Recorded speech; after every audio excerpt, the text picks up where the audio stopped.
we knew that there were a lot of institutions, particularly the small private that have a regional footprint. They're under a ton of pressure, particularly in the Northeast. So we're looking at the landscape and we're realizing that as these closures are happening, you know that those students are having a tough time. And there's research from SHIO and the National Student Clearinghouse from a couple of years ago that less than half of those students in a sudden closure actually continue their enrollment. And then of those half that do continue to enroll, only about a third of actually complete credential. So you're talking a 1 in 6 chance. That was Jeremy Anderson talking about his experience with mergers and acquisitions in higher ed. We had a fascinating conversation, first diving deep into student success metrics to really understand the student journey, and then secondly, how to structure an institutional merger or consolidation or partnership to make that journey a successful one for students, staff, and faculty. We talk about finding complementary partners, mapping the processes, and smoothing out the journey for everyone involved. And I should add, in this episode, Jeremy is sharing his personal perspective and experience, not speaking on behalf of an institution. Let's dive in.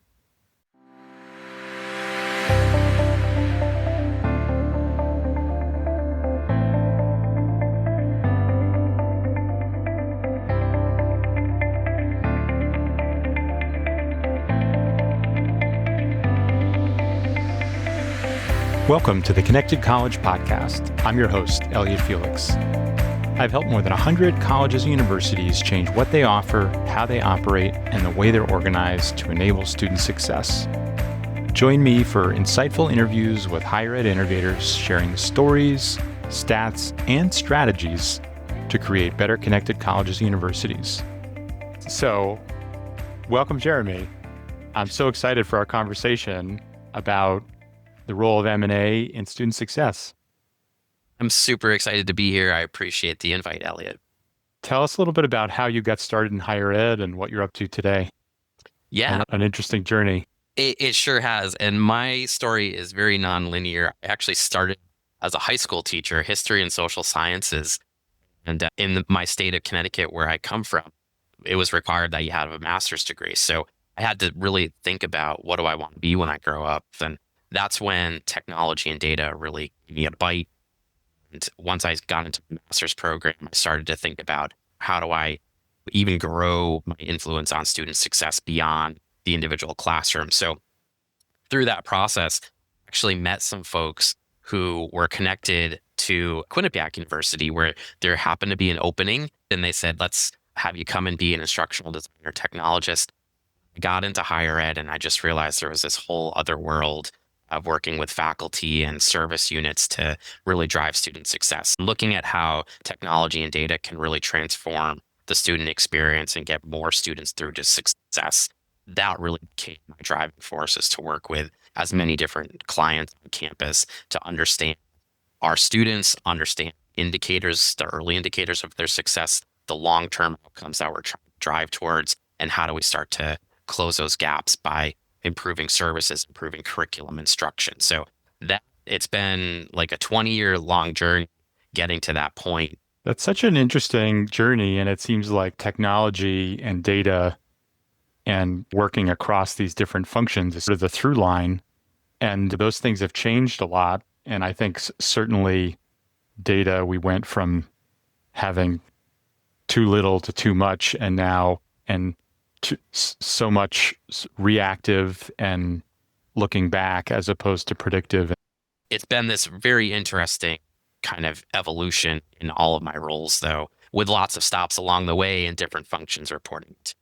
I'm now at this point where working with an institutional research office here in my current role, and then our persistence completion graduation committee, we're developing these really cool tools like the student profile to get a better sense of who our students are.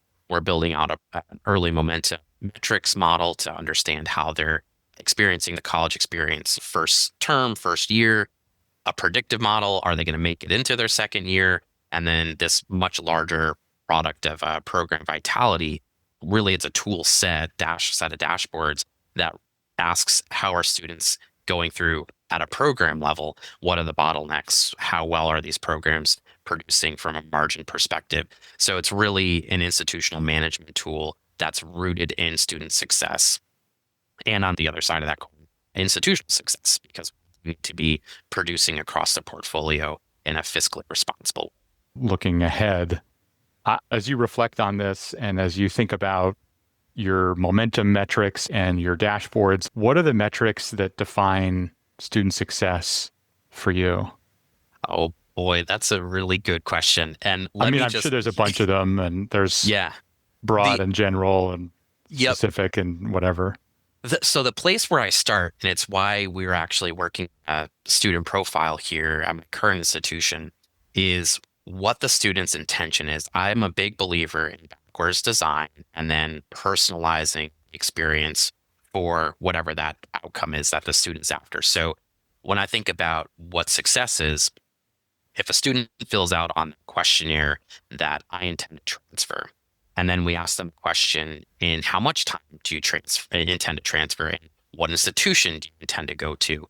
So we ask them a suite of questions about that. Or if they intend to earn a credential, then there's the follow-on questions about what do you intend to do as a career after you leave? And we start to really think about the student and their goals, their intentions, their vision for the future. Then the measure of success is how many of our students are actually getting through to those targets, that their personal goals, their timelines, the careers that they're after. And if we're doing that, then there's all sorts of leading indicators along the way. Are they enrolling in the right courses to get them to those degrees, to the right careers, to the transfer pathway? Are they enrolling with the right intensity, number of credits to get them through at their timeline? Are we connecting them to the right financial aid based on their personal finances, which is another set of questions we're going to be asking the student profile. So it's really about thinking about what's that student's journey, their individual journey look like, and then what are those measures along the way? Again, it's going to have to be tailored to that student to see if they're on the path or not. So when I think about those metrics, it's not necessarily just the retention and the completion rates that historically an IR office would be really keenly focused on, and even an institution using those just as their metrics. It really has to be more about what do our students want, and are we getting them there effectively?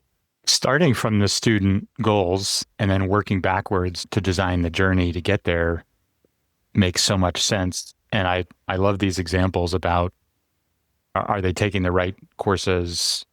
Are they connected to the right supports? Are they taking the right amount or intensity? How do you measure right courses? Is that percent distribution in your intended major or something like that to make sure people aren't wandering? They're wandering just the right amount or exploring the right amount and focusing just the right amount? Or how do you get at the quote unquote the right courses?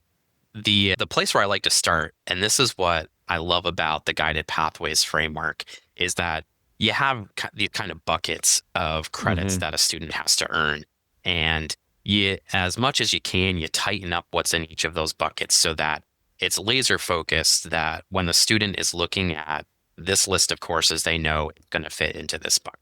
So that's the idea that I would start with, is we've got to very well define what are these things that the students need to ultimately check the box on.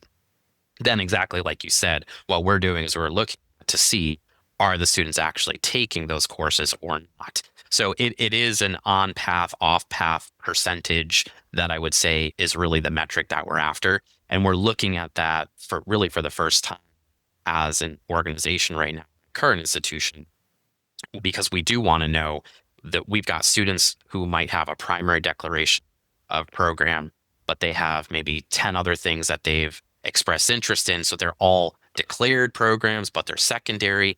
And we want to understand what's their true intent. They may have on the application declared this primary, but somewhere along the way, we're seeing that's not actually what they're enrolling in. They're enrolling in this other secondary declaration. Now, can we reach out to them and have the advising conversation about, let's get you the right major? And if you're intending to transfer, let's have that conversation again. Are these the right courses that are going to go to that institution that you're aiming to go to? So that's really, I would say, how we want to be looking at it. That's the Yeah. guided pathways journey for sure. Yeah, which makes a lot of sense. There's a study I cite in my book. I think it was researchers at University of Minnesota, and I think they looked at 30 some thousand students, and it was like a direct correlation between percentage of courses in major and graduation time, Yeah. right? And like how you get that right balance of focusing and exploring, how you do the exploring early in your journey. It's tricky, but I think it's exciting that you're looking at it. And we're talking about the student journey and also thinking about a topic that I think is near and dear to both of our hearts and lots of others, which is M&A. And I think we've each experienced it firsthand. In terms of starting, scaling, and selling Brightspot, a boutique higher ed strategy firm, to Bureau Happold, where I now lead the advisory practice. And you having gone through an M&A, a merger and acquisition, a collaboration, a partnership. Obviously, these things are called so many different things. I'd love to hear a little bit about your experience with that because that can be like a break in the student journey. It can be a disruption. It can be an amplification. It can be an enhancement. And obviously, we want it to be more of the latter. So, tell us a little bit about your experience with M&A. Yeah. So M&A in my prior institution, prior role, that was something that was part of a portfolio of responsibility. And we were really looking at it as a way to inorganically grow with our strategic plan. How do we take these 4 or 5 pillars that we have? How do we expedite it in a way that we couldn't do on our own? So that was at the beginning of the process before we even started to identify potential partners. We were really thinking about what is it that we're trying? What is that strategy? What's that checklist that we're looking for in these other institutions? So I started all the way from that part of the process and then went through prospect identification, prospect scoring, then relationship building, all the way through due diligence and then definitive agreement. And it's a pretty well established pattern here Right. that you can borrow from other industries, but it was really the front half of that acquisition. And then I transitioned into a support role as we moved into the integration plan. And then I eventually moved out of that organization to a new opportunity. So I would say the expertise there is really in the front half of how do you develop the M&A strategy? How do you identify the right fit, the right partners? And then ultimately, how do you start to translate that down to the really the nitty gritty of getting the two institutions together, making sure the students, to your point, are successful because if that doesn't, it's not worth it. So that's a little bit about my experience. And then I would really love to react to that comment a little bit more that you were Yeah, go sharing. for it. Yeah. So that was really the way that I was thinking about the M&A process. Sitting on that acquisition side of the equation was how BayPath was coming at this. We knew that there were a lot of institutions, particularly the small private that have a regional footprint. They're under a ton of pressure, particularly in the Northeast where Path and Cambridge are located. So we're looking at the landscape and we're realizing that as these closures are happening, like IDA, you know that those students are having a tough time. And there's research from SHIO and the National Student Clearinghouse from a couple of years ago that less than half of those students in a sudden closure actually continue their enrollment. And then of those half that do continue to enroll, only about a third of actually complete credential. So you're talking a 1 in 6 chance you don't Wow. have a well structured, right? Disruptive. I mean, Incredibly, think about the amount of time, effort, money that students have put into it, the debt that they've taken on, and it's all for naught. So 5 out of the 6 students in a sudden closure. Our thought was this is an opportunity to avoid that. This is intentional consolidation in the industry. This is looking for partners that we merge our missions together and be more resilient together. And it's not to be trite, but it's that 1 + 1 = 3 way of thinking about things. So that's how we came to it. That was the philosophy. And then it had to trickle down to when we're looking for partners at the institutional level, we've got to look for those kinds of complementary or overlapping strengths that can amplify the combined entity. But then from a student perspective, it's not enough to just throw two institutions together and hope for the best. We had to really intentionally sit down and think about how do we map these programs to one another? How do we ensure that students take in the max number of credits? How do we ensure that the advisors understand how to help that student transition from the one institution to the combined? How do we ensure that things like career services are still talking to the students when we're now serving two different geographic areas? So it was about integrating the services and really systems and processes to make sure that the student had a clean through line and they weren't just falling through cracks left and right. And it started with this very intentional way of communicating to the student at the front end about why are we merging? What's this timeline look like? Making all assurances about what your pathway is. And because of that, there was a very high retention rate through that process or transfer, however you call it. The students from Cambridge, their enrollment rate into the combined entity was incredibly high. So, yes, there are complementary strengths at an institutional level, things that they did well that we needed, things that we did well that they needed. But then, how do you make sure at the end of the day the students are making the way through? That's a great way of thinking about it. And it seems like you outlined at least three components. How do you make 1 + 1 = 3? How do you do the mapping between programs? And how do you provide continuity in terms of services and support? And it'd be great to unpack those one at a time. And on the 1 + 1 = 3 part, that's what really struck me. You wrote, I think, a reflection on LinkedIn about one lesson. I might not get the wording right, so it's good you're here to riff on it. But you were talking about one of the key things you learned is like reframing it from one acquiring another or another one joining another to we're making something new together. And having been on different ends of that myself, to me, that was really like an aha moment. Talk to us a little bit about we're creating something new together. Yeah, this is, I think, probably the toughest part of the process because that's the human layer that's working with faculty and staff to understand the why. Why are we doing this? We could continue to be separate, but we're stronger together. That's the message that we're trying to get across. So the best example that I have about this, there were these complementary skills that the two institutions had. Yet at the same time, very similar missions, very similar student populations.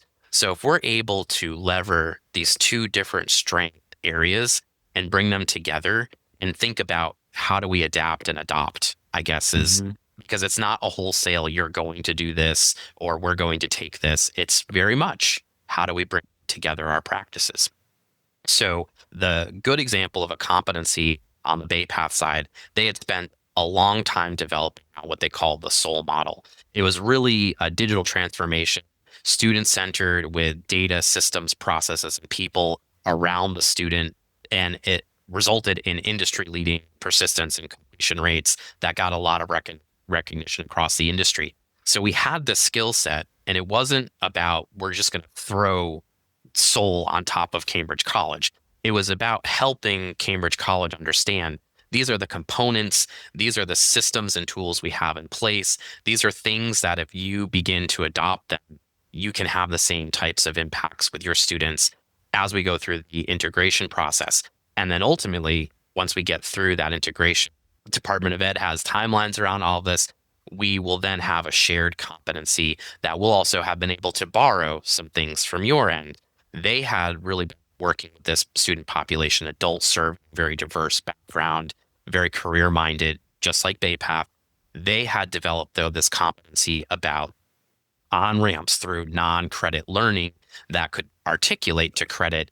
And they'd been doing this for about 10, 15 years. So they had all of this expertise that we were hoping we were going to develop that.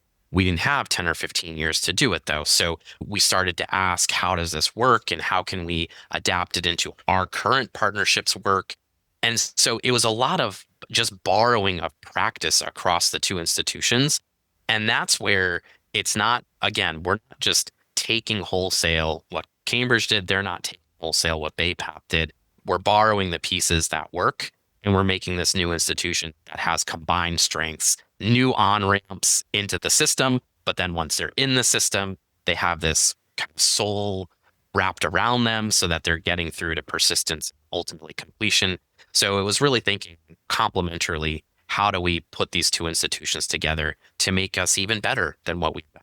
From the discussion and this thought about the student journey and these two institutions, I'm visualizing a gap, right? Like you're about like bringing these two things together, and there's going to be some daylight in between them, which students, staff, faculty, processes, policies have to bridge. Like, how do you do that? How do you do that mapping? I went through this myself where it's these are our salary bands, these are our titles, these are our values, this is our culture, these are our key business processes, these are our tools, this is the data, these are our metrics. What are yours? And then you connect them and you're, as you're saying, you're like you're borrowing, you're combining, you're creating something new in some cases. In others, you're adopting and adapting. But what was that sort of like mapping and bridging process like for Yeah. programs? What's really interesting is I come to this with kind of a skill set from the IT and data part of the world where it's business analysis. What you're really Mm. trying to do is understand, how does a process work? How do people fit into it? How does the technology enable it? And it's digital transformation, however you want to call it.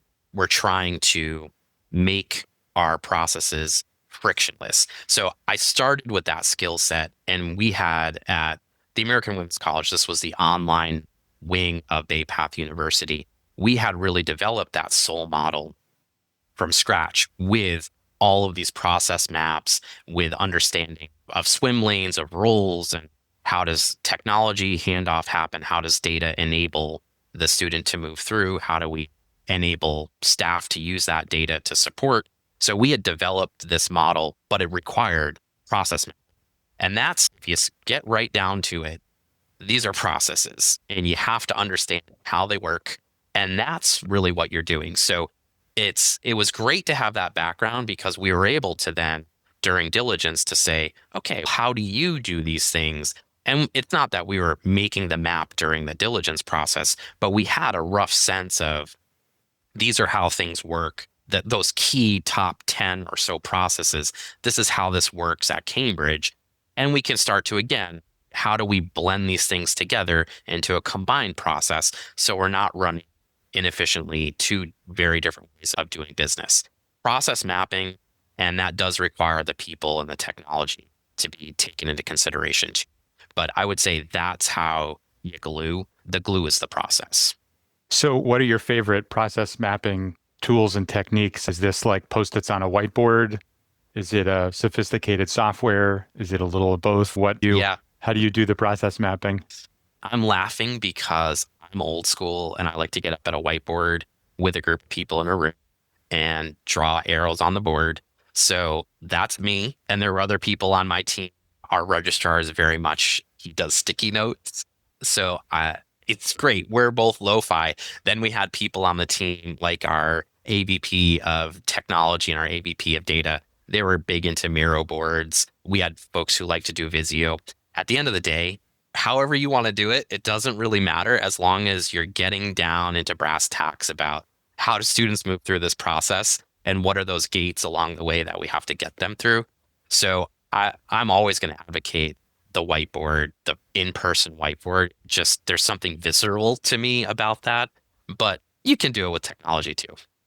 And when you're looking at a process map and you're trying to provide continuity in the student journey and bridge these two institutions, like what are your like rules of thumb or like the red flags you're looking for when you're doing that? Is it like, oh, I see a recursive loop, or gosh, this has a lot of steps, or what are you looking for as you make these maps? There's a couple of things. The way I would just characterize all of it is friction. Anywhere where there are more handoffs than you would want. And really the ideal is there is no handoff. The person who is running the process runs the process. So the fewer handoffs, the better. So you're looking at how many swim lane changes there are. You're looking at how many times data has to move between systems. You would be looking at wait time between these gates or queue time in different offices.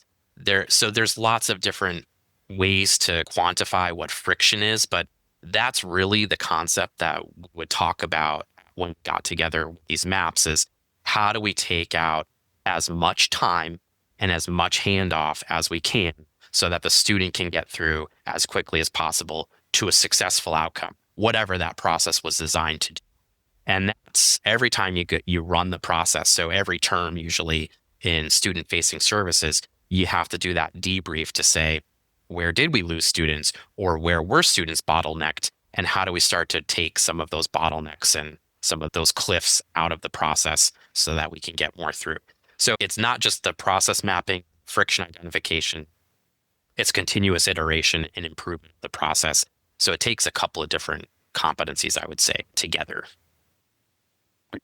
That's a great way of putting it. I wrote a newsletter on good versus bad friction. So it's really resonates with me because I think a lot of what our job is in higher ed is like increase the good friction, which are things like stretch assignments and things that challenge students to understand who they are, to build new skills, relationships.